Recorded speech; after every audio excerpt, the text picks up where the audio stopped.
आनंद दुबे जी, आपने इस पर मुझे जवाब नहीं दिया। आप कह रहे हैं मैं किसी से सर्टिफिकेट नहीं लेता, लेकिन आप साथ ही साथ कांग्रेस पार्टी को सर्टिफिकेट यहां बैठकर बांट रहे हैं कि वो देखिए मंदिर जाते हैं, वो सबसे बड़े हिंदू हैं। ये क्यों कर रहे हैं फिर आप? और क्यों गए आप कांग्रेस पार्टी के साथ, समाजवादी पार्टी के साथ? कांग्रेस के लोग हिंदू नहीं है, कांग्रेस के लोग मंदिर नहीं जाते, अरे आप समाजवादी पार्टी के मनोज शाखा मंदिर नहीं जाते, अखिलेश यादव मंदिर नहीं जाते। विचारधारा सेम है, आप साथ सेम विचारधारा के साथ चले गए। आनंद दुबे जी, मैं ये मान लूं, भ्रम क्यों फैलाया जा रहा है कि उनका हिंदुत्व है और बाकी पार्टी का हिंदुत्व ठीक है? नहीं है, आपके पास जवाब नहीं है सर, मेरे सवाल का नहीं है। बिल्कुल जवाब है हमारे पास, बिल्कुल हम हिंदू हैं, हम मंदिरों में जाते हैं, मैंने हिंदू हम पे सवाल ही नहीं पूछा, प्रभु के चरणों में नतमस्तक होते हैं। मैंने ये पूछा ही नहीं कि कौन मंदिर जाता है कौन नहीं जाता, ये तो आप बता रहे हैं। मैंने आपसे ये सवाल भी नहीं पूछा कौन हिंदू है, सर्टिफिकेट बांटिए। पीछे तर्क क्या है? नहीं, मैं आपसे सिंपल सी चीज पूछ रही हूँ सर। सुन लीजिए, पहले सवाल सुनेंगे तब ना जवाब दे पाएंगे सर। सवाल सुनेंगे तब ना जवाब दे पाएंगे। बीजेपी कैसे दे? मैं ये नहीं कह रही हूँ कि कांग्रेस पार्टी को कौन सर्टिफिकेट, आप दे रहे हैं सर्टिफिकेट बैठ के। आप पहले सवाल सुनिए सर, धैर्य रखिए, थोड़ा रुकिए, बताइए सवाल मेरा सुनिए। मैं ये कह रही हूँ, आपने अभी सबसे पहले ये बात कही कि सब विचारधारा की बात आपने कही। मैं ये जानना चाहती हूँ, आपकी जानकारी के लिए बता दूं, राम सेतु के मामले में एफिडेविट गई है जिसमें राम के अस्तित्व पर सवाल उठाए हैं कांग्रेस पार्टी की तरफ से। दूसरी तरफ मैं आपसे ये जानना चाह रही हूं कि जहां समाजवादी पार्टी पर आरोप लगते हैं कार सेवकों के ऊपर गोलियां चलाने के लिए, जिस पर वो भी कह रहे हैं कि अफसोस है उनको, आप उन दल के साथ चले जाते हैं। फिर यहां बैठकर आप कह रहे हैं कि सबसे बड़े राम प्रेमी हम हैं। तो भारतीय जनता पार्टी, अरे उनको छोड़िए ना सर, मैं आपसे पूछ रही हूं क्यों ले आ रहे हैं भारतीय जनता पार्टी? भाई हमारी पार्टी का नाम शिवसेना है। अच्छा। हम अपनी पार्टी थोड़ी छोड़ रहे हैं, किसी में विलय थोड़ी कर रहे हैं। जब भारतीय जनता पार्टी का कुशासन 9 वर्षों से कहीं जमा हुआ है, ऐसे सोच के साथ जाना ठीक है जो राम के अस्तित्व को नकार दे। ऐसे सोच के साथ जाना ठीक है, जाना पड़ेगा, राम भगवान के लिए जाना पड़ेगा, राम भगवान के काम के लिए जाना पड़ेगा। अच्छा, वो क्या ऐसा काम कर रहे हैं? आपसे तो बात हो रही होगी ना, इंडिया गठबंधन में चर्चा हुई होगी सबसे और चाय के साथ। राम मंदिर को लेकर क्या चर्चा हुई सर? बताइए क्या काम कर रहे हैं? पार्टी विपक्ष को खत्म कर रही है, भारतीय जनता पार्टी अपने कथनी के अनुसार नहीं चल रही है। अच्छा। भारतीय जनता पार्टी महंगाई बढ़ा रही है, भारतीय जनता पार्टी रोजगार नहीं दे रही है, भारतीय जनता पार्टी महिलाओं की सुरक्षा नहीं दे रही है। आज देखा यानी ये मुद्दे हो सकते हैं, लेकिन फिर ये मत कहिए ना कि राम के मामले में हम साथ चले गए, ये मत कहिए ना। फिर ये कहिए कि अब सारे विपक्ष को बचाना है तो साथ आना है, ये कहिए ना फिर सर, डंकी की चोट पे कहिए फिर। ठीक है सर, समझ गई सर। के शर्मा जी 10 सेकंड में समझ गई सर। अब गोल गोल जलेबी बनाने से कुछ निष्कर्ष नहीं निकलेगा, बहुत हो गया सर। के शर्मा जी 10 सेकंड में, बाकी मेहमानों के पास भी मुझे जाना। मुझे आज आश्चर्य हुआ हिंदू हृदय सम्राट बाला साहब ठाकरे की पार्टी, जो हम निश्चित रूप से उनको सम्मान करते हैं, बाला साहब को, रथ यात्रा लेकिन भारतीय जनता पार्टी की निकाली हुई थी, अरविंद जी, आनंद दुबे जी, और उसमें कोई शिवसेना के लोग नहीं थे, जिसपे गिरफ्तारी हुई थी आडवाणी जी की। इतना बड़ा आपको पता होना चाहिए। हम बिल्कुल बाला साहब का सम्मान करते हैं, उनकी विचारधारा का सम्मान करते हैं, लेकिन उसके बाद जिस ढंग से उनकी विचारधारा को आप लोगों ने श्रद्धांजलि दे दी बाला साहब ठाकरे की विचारधारा को, और जाके सोनिया गांधी की जो है स्तुति करने जुट गए, केवल इसलिए कि किसी तरह सत्ता बची रहे आपकी। ठीक है, आपने विचारधारा से समझौता किया, भगवान राम से समझौता किया, राम द्रोहियों के साथ जाके खड़े हो गए, और आज किस मुंह से बोल रहे हो? किस मुंह से आपकी ये भाषा निकलती है? आप सर्टिफिकेट दे रहे हो कांग्रेस को कि उन्होंने एफिडेविट नहीं दिया। सारे देश ने देखा, खुद कांग्रेस ने स्वीकार किया इस बात को, और आप यहां पर बैठ के झूठ बोल रहे हो।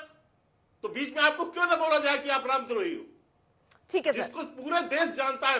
यही नहीं, अभी एक मैं समाजवादी पार्टी का भी सुन रहा था सर। मैं अभी चर्चा ओपन कर दूं, मैं और मेहमानों के पास भी चली जाऊं। ठीक है, एक सेकंड सर, मैं असीम वकार और विनोद बंसल और अखिलेश तिवारी जी के पास एक बार भी नहीं जा पाई हूं। आ रही हूं के शर्मा जी, फिर दोबारा भी मौका दूंगी।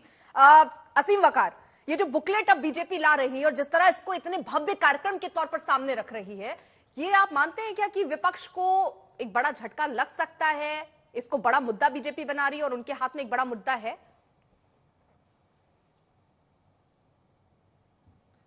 देखिए, मैं आपकी डिबेट बहुत ध्यान से सुन रहा था। डिबेट से पहले आपने कुछ बाइट्स चलाई थी, उनमें कुछ सवालात थे, मैंने वो भी बड़े गौर से सुने। मोदी जी की गारंटी से शुरुआत कर दें। मुझे इस 9 साल 9.5 साल की सरकार में एक गारंटी बताइए जो मोदी जी ने पूरी की। पेट्रोल कितने रुपए में बिका? 2 करोड़ नौकरियां हर साल दी गई, 15 लाख रुपए सबको मिले। मेक इन इंडिया का शेयर कहां गया? बुलेट ट्रेन किस स्टेशन से किस स्टेशन के बीच चल रही है? मुझे हिंदुस्तान में एक शहर बताइए जिसको कोयटा बना दिया गया है।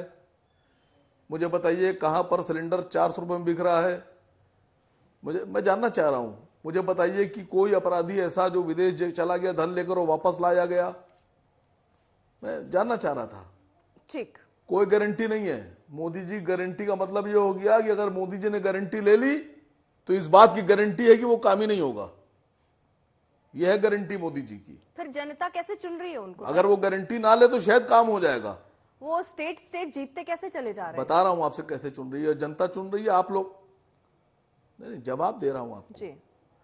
भारत में पहली जो अदालत में मुकदमा गया था हिंदू मुसलमान या मंदिर मस्जिद का, वो था बाबरी मस्जिद का मुकदमा। पहला मुकदमा 1857 में शुरू हुआ था। 1858 में निर्मोही अखाड़े ने मुकदमा डाला था और उन्होंने कहा था ये राम जन्मभूमि है और इसके ये प्रमाण हैं और ये पेपर हैं। और वो मुकदमा तब से चलता चला आ रहा है। अभी मैं सुन रहा था, बुकलेट छाप रहे हैं, सब कुछ कर रहे हैं। ऐसा लग रहा है कि जैसे भारत दो भागों में बंट गया। एक रामचंद्र जी के मानने वाले बीजेपी वालों के साथ खड़ा हो गया और एक को इन्होंने साबित कर दिया साहब द्रोही है। मैं आपसे जो पूछ रहा हूं उसको समझिएगा। 1857 में जो मुकदमा दाखिल किया गया था यह कहकर कि राम जन्मभूमि है, यह मंदिर है, यह मस्जिद मंदिर तोड़ के बनाई गई, इसके प्रमाण हैं, वो मुकदमा जस्टिस गोगोई साहब ने खारिज कर दिया। मतलब प्लेंटिफ की प्लेंट ही खारिज हो गई। कहने लगे you have no evidence. Supreme court ने अपने फैसले में लिखा कि निर्मोही अखाड़े के पास कोई सबूत नहीं है, कोई पेपर नहीं है, झूठ के आधार पर मुकदमा था। वकार साहब, आप इतने पीछे इतिहास में मुझे क्यों लेके जा रहे हैं? आपको ये नहीं पता क्या कि ये फैसला भी कोर्ट की तरफ से आया है? सारे साक्ष्य रहे होंगे, सब चीजें रही होंगी, तभी ये फैसला आया ना। बहुत आगे निकल चुके हैं सर, बहुत पीछे चले गए आप। अरे बात तो अर्पिता आर्या जी, बात तो कर लेने दीजिए मुझे। अरे सर, इतना आप आगे चली जाए, आप चांद पे चली जाए। आप पहले पिटीशन में पहुंच गए, यहाँ फैसला आ चुका है सर, इतना डिले कैसे चलेगा? बात तो सुनिए, आपका बफरिंग टाइम भी 30 सेकंड से बहुत ऊपर है सर। बात तो सुनिए। आप अरे भाई आप मंगल ग्रह पे चली जाए, लेकिन जो बात है वो तो कहना पड़ेगी ना। इस बात का प्रूफ सुप्रीम कोर्ट ने कहा अपने फैसले में, इस बात का कोई प्रमाण ही नहीं दे पाए कि मंदिर तोड़ के मस्जिद बनाई गई। यही तो आप लड़ाई लड़ रहे थे कि मंदिर तोड़ के मस्जिद बनाई गई, राम जन्मभूमि है, रामलला प्रकट हो गए। न्यायालय ने कहा कि रामलला प्रकट नहीं हुए, अवैध तरीके से 22-23 दिसंबर की रात में मूर्ति रखी गई। पहला मुकदमा खारिज। आपने कहा राम जन्मभूमि, उन्होंने कहा कोई प्रमाण नहीं मिले निर्णय के बाद इस तरह कि राम जन्मभूमि है। आपने कहा मंदिर तोड़ के मस्जिद बनाई गई। न्यायालय ने कहा कि इस बात का कोई प्रमाण नहीं मिला। आपत्तिजनक है अर्पिता जी, इस बात का कोई प्रमाण नहीं मिला कि मंदिर तोड़ के मस्जिद बनाई गई। तथ्यों के साथ में सुप्रीम कोर्ट के फैसले पर चर्चा होना, ये बिल्कुल सही नहीं है। भाई मैं बोलूं ना बोलूं? सर आप मुझे ये बताइए ना, जो मैं आपसे सवाल पूछ रही हूँ आपने सब तरफ जवाब दे दिया। आप पीछे ले गए कि ये सबूत नहीं है, ये मानने को तैयार नहीं है। उसके बाद कोर्ट का फैसला आया, कोर्ट ने कहा, उसके बाद राम मंदिर निर्माण हो रहा है कि नहीं हो रहा है? आप इतने पीछे क्यों जा रहे हैं सर? भाई जब ये साबित आप करने पे तुले हुए हैं, अभी भी नहीं मान रहे हैं। एक बार तो जबान से बोलिए कि हाँ ये बात सच है। कोर्ट से ऊपर है वकार साहब, जो कह देंगे मैं मान लूं। कोर्ट का फैसला राम मंदिर पे आ चुका है ना सर। मैं वो नहीं मनवा रहा हूँ। नहीं, आप क्या कहना चाह रहे हैं? जो फैसला है वो गलत है। नाराज क्यों हो रही हैं? सर आप वही बात कह रहे हैं। मैं आपसे ये अब वो फैसला हो चुका है, राम मंदिर का निर्माण हो रहा है सर। अभी में रहिए, आप बहुत पीछे चले गए और आप बार बार कह रहे हैं कोई साक्ष्य नहीं मिला, कोई साक्ष्य नहीं मिला। मैं तो चाह रहा हूं, कोर्ट की तरफ से फैसला आ गया ना सर, राम मंदिर का भव्य निर्माण हो रहा है। सुनिए, ये खुशी की बात है कि नहीं है? आप खुश हैं कि नहीं खुश हैं? नहीं, आपने मेरी अरे मैडम, आपने मेरी इच्छा पूछी। आप इतना हाइपर टेंशन क्यों हो गई? आप अपना बीपी को बढ़ा रही हैं। कि बहुत पीछे चले गए आप। सच बोलता हूं, मैं झूठ नहीं बोलता। मैं ठीक है सर, लेकिन अब ये भी स्वीकार, सच को स्वीकार लीजिए ना सर।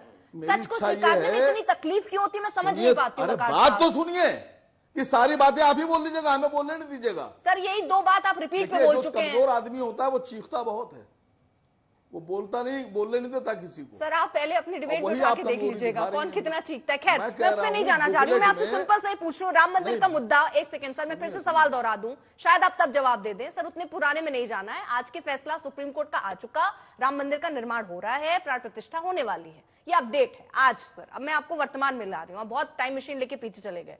अब मुझे आप ये बता दीजिए कि फिलहाल जो ये मुद्दा है, ये वाकई इतना बड़ा मुद्दा है जिससे विपक्ष को झटका लग सकता है 2024 के जो चुनाव आने वाले हैं हम सामने?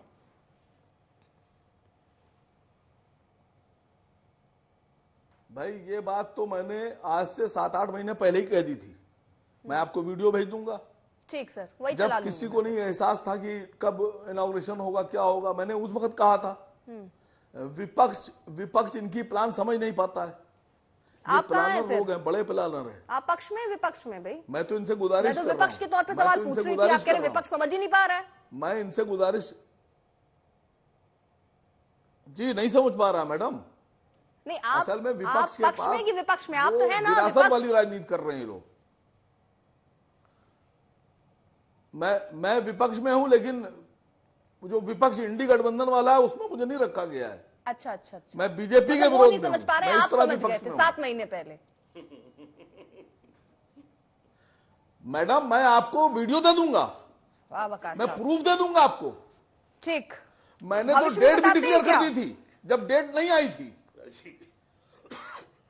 आप जो समझ लीजिए, राजनीति जो है वो संभावनाओं का खेल है। हाँ इसमें भविष्य नहीं चलता, इसमें चलता है आपका जो आकलन होता है, वो आकलन। मतलब सीधा से बात, और जिसका सीधी सी आकलन बात अच्छा ये होगा है वो राजनीति अच्छी कि कर ये देगा। मुद्दा बड़ा बना रही है बीजेपी, जो कि आपको 7 महीने पहले पता चल चुका था, लेकिन विपक्ष अभी तक, यानी विपक्ष इंडिया गठबंधन, वो नहीं समझ पाया। सीधी सी बात आपने कह दी।